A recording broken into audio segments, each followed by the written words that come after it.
Avec plus de 1900 milliards d'euros placés sur les assurances vie, cette enveloppe est la préférée des Français. Pourtant, son nom peut induire en erreur puisqu'il ne s'agit absolument pas d'une assurance décès, mais bien d'une enveloppe qui vous permet d'investir et de préparer votre avenir. En plus de cela, vous bénéficierez d'une fiscalité douce et d'avantages au moment de la transmission de votre patrimoine à vos héritiers. Dans cette vidéo, je vous donne toutes les clés pour savoir si l'assurance vie a sa place dans votre boîte à outils patrimoniale. C'est parti. Le contrat d'assurance vie, vous l'ouvrez évidemment auprès d'un assureur et il vous permet de vous constituer une épargne pour le long terme. Chaque fois que vous ouvrez un contrat, vous allez désigner des bénéficiaires qui toucheront les sommes contenues dans l'enveloppe lorsque vous passerez l'arme à gauche. Vu que ces sommes seront versées via une assurance vie, vos héritiers bénéficieront d'une fiscalité adoucie. Ce montant, il pourra être sorti en capital ou alors en rente. Et dans cette vidéo, je vais me concentrer sur la sortie en capital parce que c'est généralement la plus intéressante. Alors qui peut ouvrir une assurance vie? Absolument tout le monde, puisqu'on peut être majeur ou mineur, il faut simplement être domicilié fiscalement en France, et ce contrat, vous allez pouvoir l'ouvrir auprès d'à peu près n'importe quelle compagnie d'assurance. Votre contrat va pouvoir contenir deux grandes familles d'investissements. Le premier, c'est le fonds en euros, et ça c'est vraiment une spécificité made in France. C'est un capital qui est garanti avec un rendement annoncé à l'avance. Généralement, le rendement est assez faible, quelques pourcents, en ce moment on est aux alentours des 2-3% selon les assureurs, mais par contre, vous êtes sûr de revoir votre argent à la fin. Et donc, c'est vraiment un produit qui a été construit pour les investisseurs qui veulent se sécuriser. De l'autre côté de la barrière, vous avez ce qu'on appelle les unités de compte. Et les unités de compte, c'est un terme un peu barbare qui peut désigner des ETF, des actions, des fonds de private equity, des SCPI, bref, un très large éventail d'instruments financiers. Ici, le risque est évidemment plus élevé puisque tous ces actifs peuvent être volatiles, mais par contre, le rendement espéré est largement supérieur au fonds en euros. La plupart des assurances vie aujourd'hui sont ce qu'on appelle des contrats multi-supports, c'est-à-dire que vous avez à la fois du fonds en euros et des unités de compte. Il existe également des contrats mono-support, uniquement fonds en euros, mais ils sont de plus en plus rares et si vous êtes au début de votre aventure patrimoniale, ils sont pas du tout intéressants parce que le rendement ne sera pas assez bon. D'ailleurs, ça fait des années que j'analyse les assurances vie des utilisateurs Finari, j'ai vu à peu près tout ce qui se fait sur le marché et c'est pour ça que j'ai décidé maintenant de lancer notre contrat fait à la sauce Finari, hyper performant, pas cher, super simple à utiliser. Donc si vous voulez ouvrir une assurance vie qui est vraiment moderne, qui a vraiment vos intérêts à cœur et qui est extrêmement bas en termes de frais, rendez-vous sur la liste d'attente, je vais vous mettre le lien juste dans la description, ça va sortir très bientôt et si vous êtes sur la liste d'attente, vous aurez accès en premier avec des avantages. En plus d'offrir un univers d'investissement très large, les assurances vie ont deux avantages, la fiscalité et la transmission. Côté fiscalité, comme d'habitude, uniquement les plus-values sont taxées. Si vous effectuez des sorties, ou ce qu'on appelle aussi des rachats, avant que votre contrat atteigne les 8 ans, eh bien vous paierez la flat tax ou le PFU qui s'élève à 30%. A contrario, au bout de 8 ans, vous paierez uniquement 24,7% d'impôts sur les plus-values sur les 150 000 premiers euros placés. Au-delà, vous payez la flat tax. Attention, c'est important de savoir que ces 150 000 euros concernent tous les contrats d'assurance vie que vous avez ouverts, puisque oui, vous pouvez en avoir plusieurs. Donc, on va combiner ce montant pour savoir si vous êtes en dessous ou en deçà du seuil des 150 000 euros. Si votre contrat a plus de 8 ans, vous bénéficiez également d'un abattement annuel qui dépendra de votre situation matrimoniale. Si vous êtes célibataire, vous avez 4 600 euros d'abattement. Si vous êtes en couple, vous avez 9 200. Qu'est-ce que ça signifie? Vous pourrez sortir les 4 600 ou les 9 200 de plus-value chaque année sans payer d'impôt sur la plus-value. Côté transmission, ce qui va compter, c'est à quel âge vous avez versé de l'argent dans votre contrat. Si vous avez versé des sommes dans votre assurance vie avant d'avoir atteint les 70 ans, chacun de vos héritiers bénéficiera de 152 500 euros d'abattement. A contrario, si vous avez versé après 70 ans, vous avez uniquement un abattement global de 30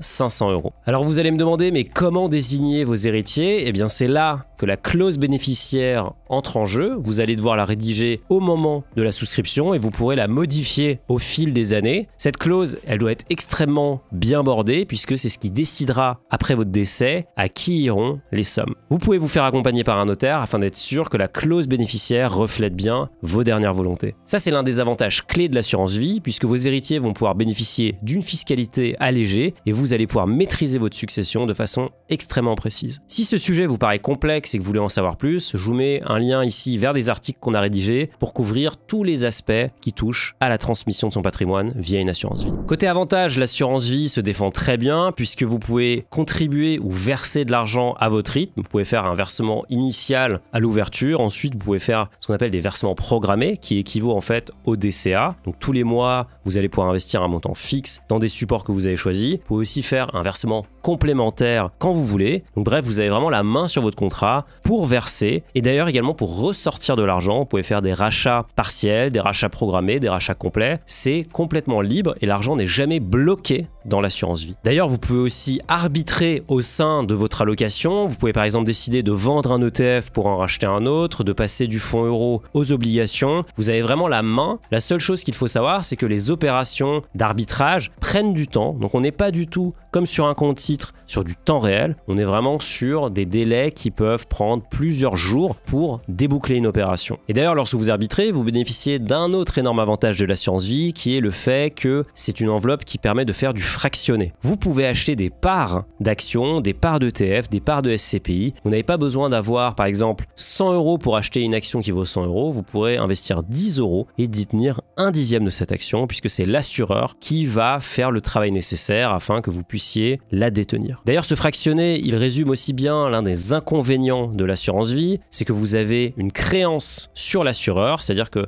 en fait, c'est l'assureur qui achète les titres et qui vous donne la créance pour que vous puissiez la tirer au moment du retrait des fonds. Mais il faut bien comprendre que vous êtes à risque sur cet assureur. L'État, évidemment, a voulu mettre des garde-fous afin de garantir la sécurité de vos fonds et donc chaque contrat d'assurance vie chez un assureur est couvert à hauteur de 70 000 €. Donc concrètement, si vous avez deux contrats chez deux assureurs à hauteur de 140 000 € au global, 70 000 € chacun, vous êtes couvert à 100% par le fonds de garantie en cas de défaut des deux assureurs. Un autre désavantage, c'est que vous allez payer des frais pour l'enveloppe. Et ça, si vous regardez ma chaîne, vous savez que c'est un poison pour votre patrimoine. Ces frais, ils peuvent être très compétitifs si vous passez par un très bon courtier en ligne, ou alors extrêmement chers si vous passez par une banque traditionnelle qui veut bien vous plumer. Donc attention à ça. D'ailleurs, sur Finari, vous pouvez maintenant connecter vos contrats d'assurance vie et vérifier vos frais instantanément. Donc c'est vraiment quelque chose que je vous encourage à faire pour bien avoir conscience de l'impact de ces frais qui s'élèvent généralement à quelques pourcents sur le long terme. Attention, ça peut faire très mal. Bien choisir son assurance vie pour avoir accès aux frais les plus bas, c'est une chose, mais il faut également s'assurer que vous ayez accès au bon support. Il y a énormément d'assurances vie qui aujourd'hui ne proposent par exemple pas d'ETF ou qui ont une gamme extrêmement limitée, ce qui va naturellement réduire votre performance. Donc assurez-vous avant d'ouvrir votre contrat que l'assureur propose une gamme large qui comprend notamment les fameux ETF. D'ailleurs, il n'y a pas de plafond de versement sur les assurances vie, donc vous pouvez investir autant que vous voulez, il n'y a aucune limite à ce niveau-là. Donc vous allez me dire maintenant, mais comment ouvrir un contrat? C'est hyper simple. Soit vous allez chez votre banque de détail, ce que je vous déconseille, soit vous allez chez un courtier en ligne. C'est généralement l'option la moins chère et la plus flexible. Là, vous allez répondre à des questions et fournir des documents. Et au bout de quelques jours, votre contrat sera ouvert. Vous aurez d'ailleurs le choix entre deux modes de gestion. Soit vous êtes en gestion libre, c'est-à-dire que vous choisissez le fonds en euros et les UC, les unités de compte que vous voulez acheter. Ou alors vous êtes en gestion pilotée et là, vous déléguez la gestion à une société de gestion ou à l'assureur. Attention, cette option va vous coûter de l'argent. Donc si vous avez un petit peu d'expérience, je vous recommande quand même plutôt d'aller sur de la gestion libre, sauf si la gestion pilotée est vraiment performante et pas chère. D'ailleurs, si vous avez un contrat d'assurance vie et que vous vous êtes rendu compte qu'il est extrêmement cher, vous pouvez théoriquement le transférer au sein d'un même assureur. Vous ne pourrez pas passer d'un assureur à l'autre sans perdre l'avantage fiscal, mais vous pourrez le transférer d'un assureur à l'autre. La procédure est généralement un peu complexe, mais le nouveau courtier chez lequel va investir pourra s'occuper des démarches. À noter que si votre assurance vie est chère, ça peut valoir le coup de tout simplement la fermer ou alors à minima d'arrêter de contribuer de nouvelles sommes dessus et d'ouvrir un nouveau contrat qui est beaucoup moins cher.